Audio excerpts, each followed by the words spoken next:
Hello, my name is TK Huang, little brother of TAE Young, and today I want to learn a little bit more on Chinese history. So, Tae, you studied Chinese history this semester, right? Yeah, I did. So, what's your biggest takeaway here? My biggest takeaway here is the Qin dynasty that existed since around 221 BCE until 207 BCE. And the major figure that we're looking here is the famous Ying or Qin Shi Huangdi, which also means the first great emperor. What made him deserve the title of the Great Emperor? Well, there are many reasons, but the major ones is the fact that there's only one major reason. That one reason is that that Ying Zhen was a great warrior, and he managed to conquer six other independent warring states, such as Chu and many others, and and also especially this was during the warring states period. It used to be one unified country. However, now there are seven different states that are independent on their own. What made the whole one independent nation break apart again? Well, that was since this was around the 3rd century BCE. The main reason was because of the previous other dynasties, such as the Shang dynasty and the others, very much. And I'll also give you a brief description about Ying Zhen. This guy was actually born from a bastard, actually. Yeah, I know, it's funny, right? And the reason why his birth was called a bastard birth was actually because his mother gave birth to him. Instead of the father, it's the prime minister himself, Liu Huwei. That was his name, actually. So this is actually especially unique because normally within the royal family, it's just usually the king and the queen who gives birth to their royal sons, and well, among them are chosen as princes and crown princes and so forth. But instead, this one is a prime minister. So that's why Ying Zhen is actually is really special in case in this part. Alright, why would the Prime Minister do that? Was he drunk or anything? Actually, no, not really. The reason why it was like that is because his mother had no interest in Ying Zhen's father, actually.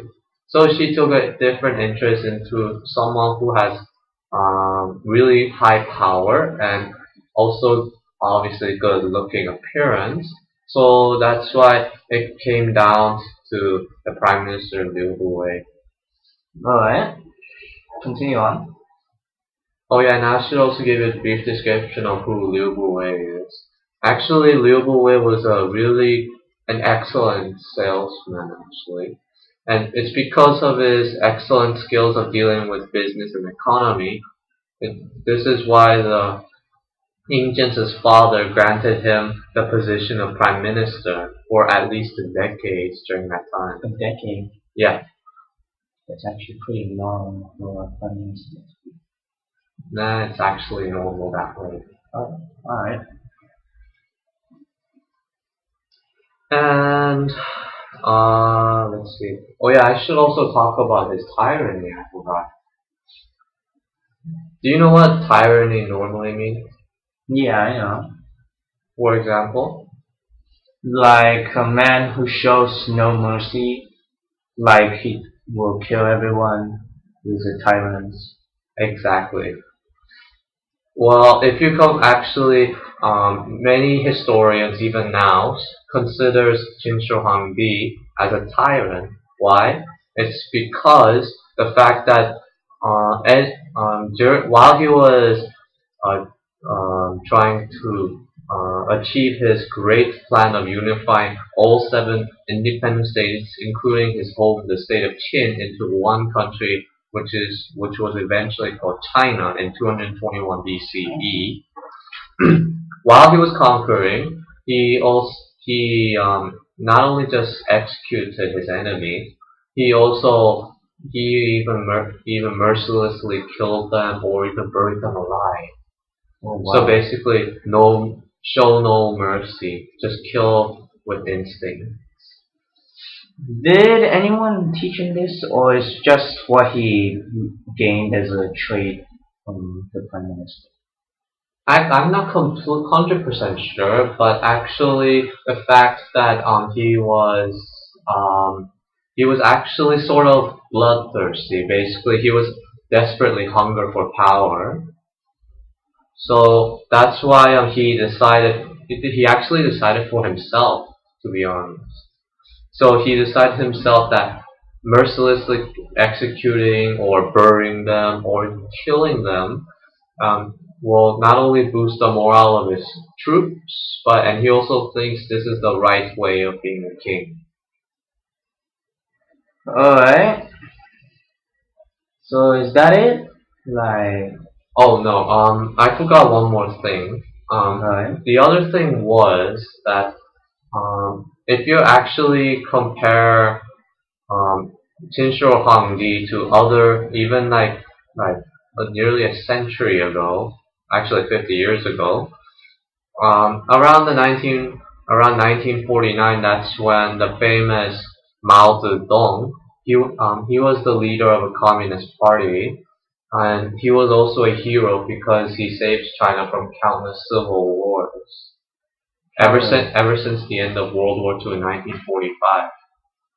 And well, the reason why Mao Zedong and Qin Shi Huangdi are a little bit similar is because the fact that Mao, controlling China under his rule, he desperately launched really huge campaigns that affected China. For example, the Great Leap Forward, which is a 5-year plan that he actually planned out after becoming a communist leader. This Great Leap Forward campaign actually describes about how, like, why is Mao a monster, just like Ying Jin, the first emperor of China. So basically, Mao wanted China to be more industrialized, more urban, and also wanted to be equally industrialized with the other Western nations, such as the USA and other European nations. So, and as a result, there was I think it was a year or so, an event occurred that devastated China's economy and people. The Great Famine. Basically, this was when around nearly 30 million people died of starvation, and it's because of this Great Leap Forward campaign that led to this much casualties and death. It's actually it's really sad. I was actually disappointed the fact that he wasn't even that surprised that 30 million of innocent civilians died from his campaign, and he doesn't realize this what happened. So he was a tyrant and all, but he didn't see what was coming, right? Like the political. Oh no! Mao is a slightly better guy than Ying Zhen actually. And on a side note, another man from the Western Hemisphere can also be compared to Mao and Ying Zhen. His name is Joseph Stalin. He's a famous man, and he was also sort of a monster as well. Here is the reason why. Stalin actually wanted more, just like Mao had the same idea, more industrialized. He wanted to keep up the technology advancements.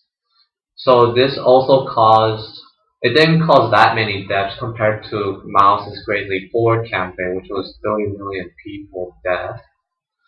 However, Stalin What's the only a few hundred people died actually. Oh. Because it was more industrialized, more grains and plants had to be harvested even at a faster rate. This is what also caused people to die of starvation. Well, the same thing goes for Mao. Mao also, the death of 30 million people was also the cause of starvation. The people had to continue like endlessly um, harvest crops and rice to the local government, and Mao increased the tax. This is how harsh it is. However, of course, this is during the modern era. Yeah. So that's pretty much it, right? Well, I guess so. Oh yeah, and one more thing. I also have to lastly talk about the legacy of Qin Shi Huangdi. Despite being a tyrant and a bad man, he was actually there was only at least two legacies, or a few legacies left after his death. One of them was the mighty Great Wall of China that still exists today. He was the first one to start building it after noticing that Mongolian tribes and other foreigners from the north region of Asia would invade China, so that's why he decided to build the Great Wall of China. And of course, this Great Wall of China wasn't fully complete, so that's why the other dynasties after the Qin dynasty continued to construct on it to prevent the northern foreigners from invading.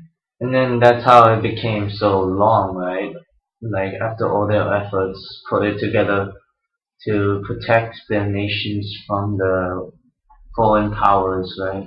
Pretty much, yes. And the other legacy was also the fact that he also didn't want Confucianism to spread actually.